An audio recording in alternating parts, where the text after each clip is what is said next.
Euskal presoen, iheslarien eta deportatuen giza eskubideak defendatzeko helburuarekin sortu zen sare 2014ean. 4 urte dira beraz, helburu horren baitan lanean ari garela. Sareren ibilbidea ordea, ahalik eta laburrena izan dadin dugu amets. Sare bezalako eragile baten beharra izango ez den egun bat dugu amets. Askotariko norbanakoek sortu zuten sare herritarra. Askotariko ahotsek eta pentsakerek.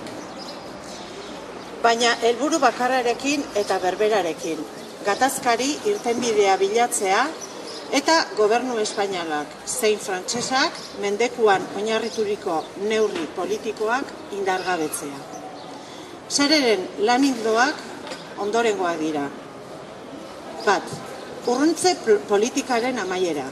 Euskal Herritik urrutien dauden espetxeetan dago preso euskaldunen ia 100%. 2. Gaixo larri dauden presoen kaleratzea eta hala beharrezkoa duten tratamendua bermatzea, ziurtatzea. 3.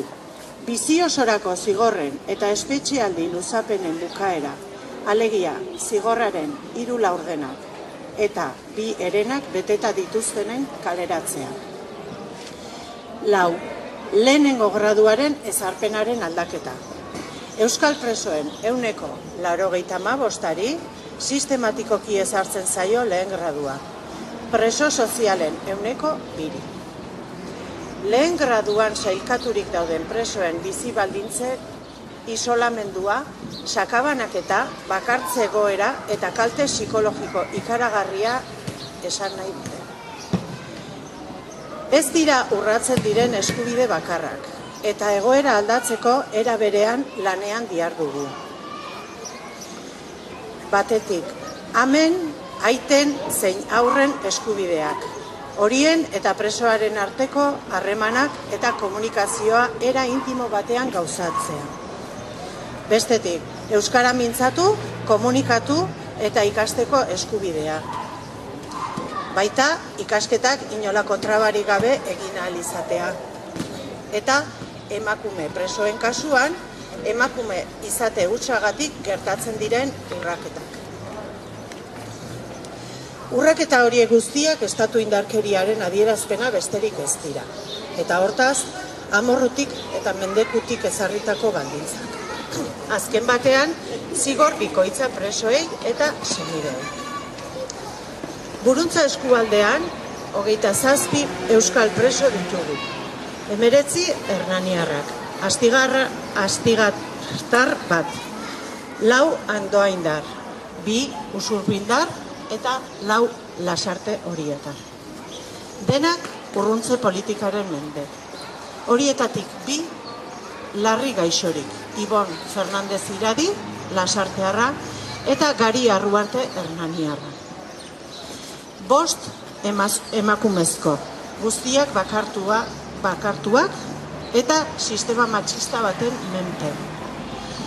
13 motxiladun aur, 8 hernaniarrak, 2 andoaindar, 2 lasartear, eta bere aita amekin gartzelan dagoen usurbildar aurra. Zigorren batuketa aplikatuz gero, 2 preso kalean beharko lukete, Santiago Arrozpide eta Jose Javier Zabaleta. Euskal presoek bizi dituzten salbuespen baldintzak indargabetzeko denon aktibazioa beharrezkoa da. Gu guztion egunez eguneko implikazio egoerak aldaketa ekarriko duela sinetsita gaude. Sinetsita gu guztion ekinaldiarekin. Gobernu espainolak eta frantsesak egoera aldatzera behartuta ikosuko dutela euren burua. Bake artisauek erakutsi diguten bezala, konponbidea Euskal Herritarren parte hartzea aktibotik soilik etorriko da. Sinetsita gaude. Maiatzean zehar hainbat ekimen antolatu dugu Buruntza Euskaldean. Maiatzaren 11an lasarte horia. Errezitaldi kulturala, Okendo plazan, 7etan.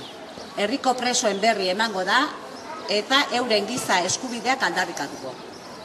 Maiatzaren 12 Hernani. Motxiladun aurrak ikastetxeekin garatutako elkarlanaren baitan porrotxiki margotze saioa. Maiatzaren 20an Santa Barbara. Presoen aldeko ekitaldia Eskualdeko herritar guztiek herrietatik irteerak. Andoaindik Amarterritan Goiko plazatik, Urnieta Amarterrietan San Juan plazatik, Lasarte Horia Amarterrietan Eliza ondotik, Hernani 11etan Gudarien plazatik eta Usurbildik 10etan plazatik. Gero maiatzaren 24an Urnietan, Joseba Azkagarragaren hitzaldia, Lekaio kulturetxea 7etan.